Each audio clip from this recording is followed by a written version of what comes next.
Welcome, Bossing Up Overcoming OCD listeners.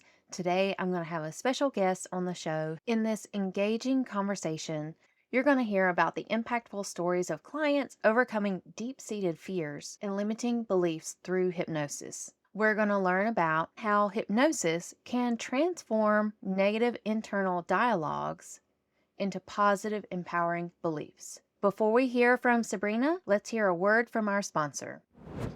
Thrizer transforms the way clients interact with their out-of-network benefits.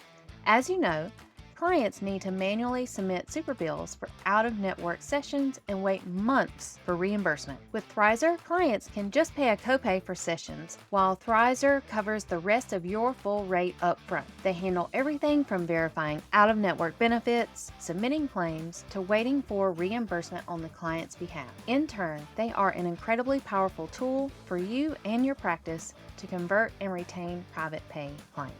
You can try Thrizer completely for free with my link.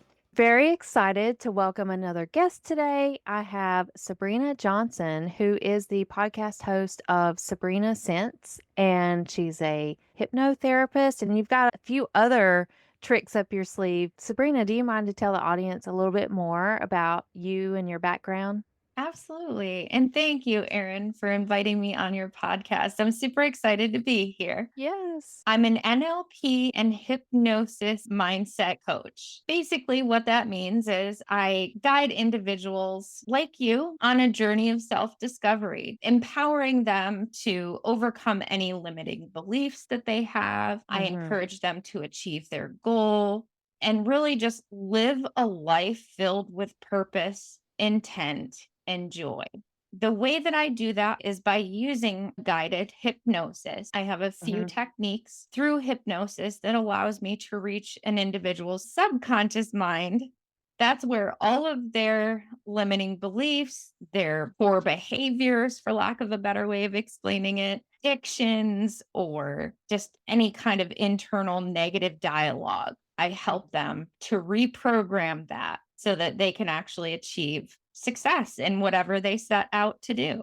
Wow, that's really incredible. And I'm super glad we're talking today because I've always been fascinated by hypnosis and honestly never had the opportunity to talk to someone who practices this kind of work. So, have you ever come across someone who has OCD and used hypnosis as a remedy or a technique? That's a really great question. I have not come across individual with OCD, Uh huh. but I have worked with individuals that have had extreme anxiety and Hmm. fears that could potentially embody some of the symptoms that somebody with OCD would experience. Yeah. Do you have any examples of the type of fears they were dealing with? Oh, yes. There's so many different examples I could give you, but Mhm. one of the most impactful is a woman I've worked with who had extreme resentment. Her resentment stemmed from the lack of trust from all of the individuals in her life who held back from her that her husband of 15 years was cheating on her. Oh. So she did have a lot of anxiety surrounding that situation because, of course, here she is with her husband, still living with her husband, by the way. She was trying to work through it with him. On top of that, trying to work through it with her close friends, her parents, and other family members like her brother, who didn't say anything, even though they knew about what was going on. Oh my gosh. I think this is a great example because so many couples experience heartaches like this or they worry about having a situation like this. How come the family never came forward to tell her? That's a good question. I think they just didn't feel it was their place to tell her. It Oh, was her husband's responsibility to come forward and tell her himself. And I think oh. that's what they wanted because they didn't want to be the individual to hurt her. How did she find out in general? She did find out because she tapped into her intuition and used a little bit of common sense and digging. Noticed he was getting increased messages during the evening hours, usually when they would be spending time together. She'd notice he would get up, grab his phone, go in the other room, and then after a few minutes, come back out and sit with her. But she kept seeing those patterns where he would get up at specific times. Then it became not just at this time, but now he's getting up at this time until it came to a point where he was only spending 30 minutes with her out of a 4-hour time period in the evening. Mhm.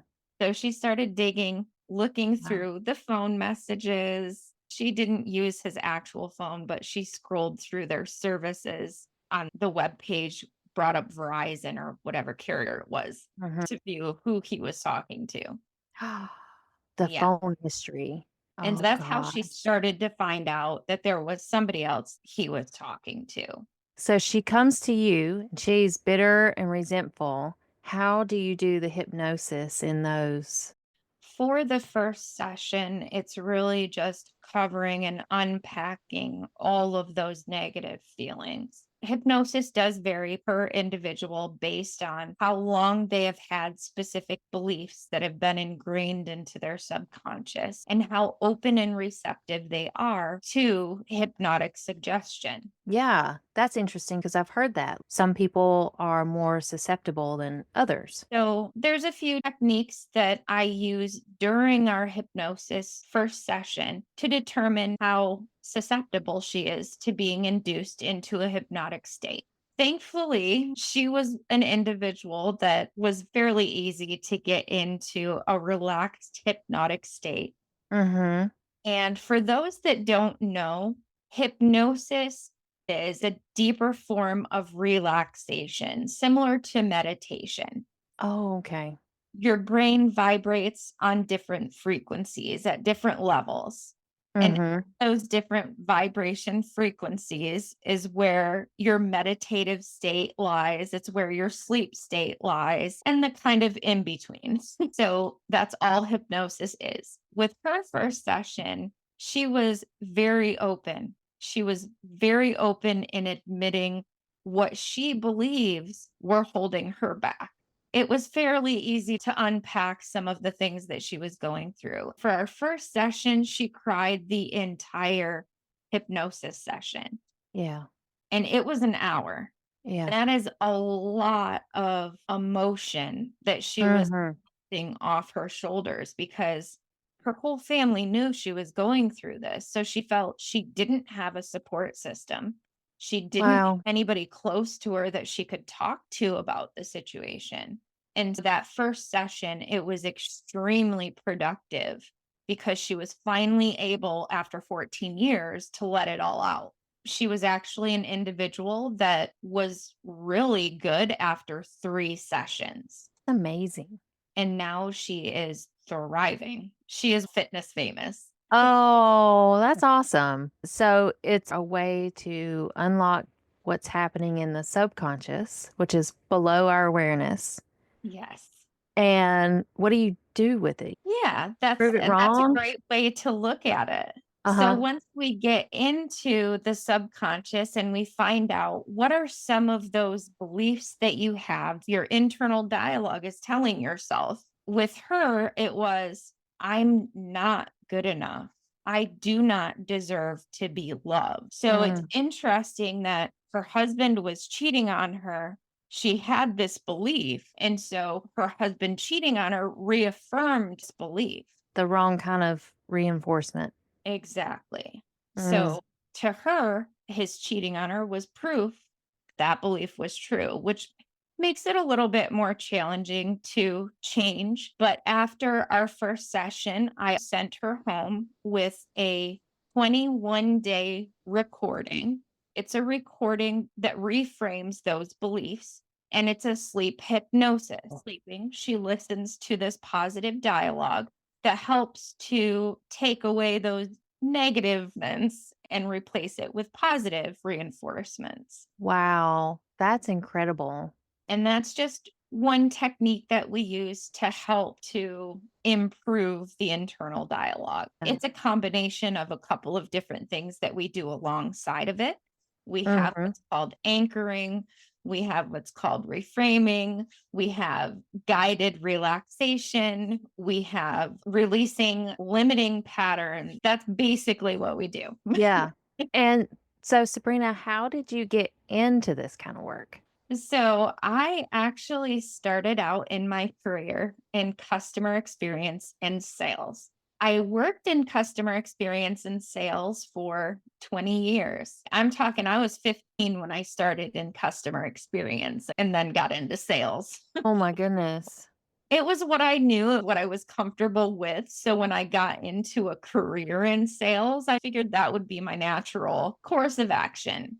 Even though I had attempted to go to college, the few events in my life prevented me from completing it. I had a house fire. I lost my house. I Wow. was living in a completely different state, which was Kentucky at the time. I live in New York now. When the fire happened, I lost everything. We barely had any savings, my husband and I, in our account. It was depleted. We also had a 6-month-old son. So we Wow. were essentially forced to move back home and live with family. When I was in college, I was in college for physical therapy.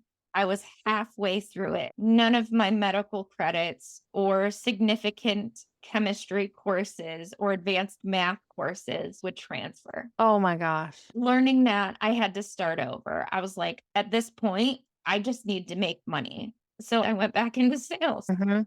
From there, I also worked to learn more about the mindset after working another part time job with individuals that had different mental disorders. So I learned a lot at that time from these individuals, how they had such a positive outlook on life, even though everything that they were doing in life was completely different than you or I would do. Through that process, it really got me intrigued to learn more about the mind. Some of the things that they could do were just incredible because when they really believed that they could do something, you could Mhm. tell them differently. They were going to do it. And yeah, long story short, it inspired me to get into what I'm doing now because I just wanted to learn more about the brain. It was a fascinating subject. And with the hypnosis, is that an extra certification, training? What's that Yes. process?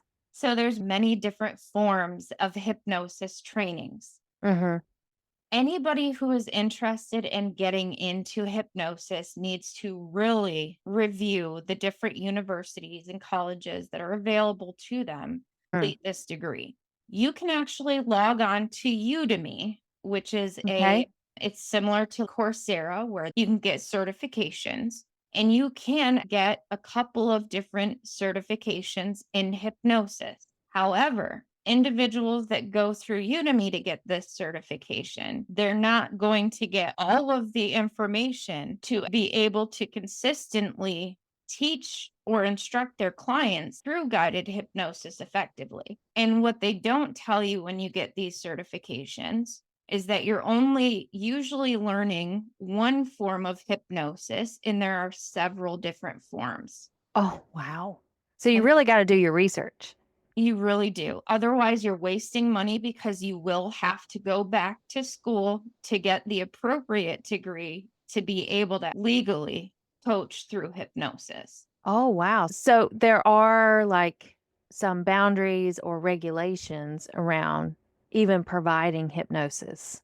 There are a few. Oh, okay. Hypnosis is an unregulated practice. Yeah. Anybody can practice hypnosis without a degree, but there are specific guidelines you have to follow to make it effective and for it to actually work for your clients. I highly recommend looking into the American Hypnosis Association. They are the governing body for hypnosis, and they will give you all of the information that you need about certification. And so, Sabrina, do you have any words of wisdom or advice for those who are skeptical about hypnosis, but they likely have some blocks or some things they need to work through? I always tell people who are skeptical, let's just start with a conversation and see how that goes. Because in the conversation, all we're going to do is discuss some of your specific goals, some of the challenges that you've encountered to reaching those goals. And there's a lot that you'll learn just through that conversation about hypnosis and how powerful it can actually be. It is not the staged hypnosis picture that everybody likes to give us. Because it reminds me of they're dangling a watch from side to side, and then they tell you to act like a chicken or something. When you're guided towards hypnosis, you remain fully conscious. You're aware throughout the entire process. It is simply a deeply relaxed state where we're able to reach your subconscious because you're more receptive to positive change. Sabrina, I very much appreciate your time and being here today. Where can the audience connect with you? So you can find me on LinkedIn. You can also find me on my website, which is Next Win LLC, because I always say I like to help people get their next win in life. Oh, that's so nice. And right now, your podcast is hosted on YouTube, right? Yes, I also have a podcast called Sabrina Sense, where I try to bring a little bit of common sense to the world of work. Yeah. What's your YouTube handle? It's Sabrina Sense Podcast. And I'll share all the details for your audience as well. Thank you again for being here. I very much appreciate the conversation. Thank you again for having me, Erin. I hope Yeah. you have an amazing day.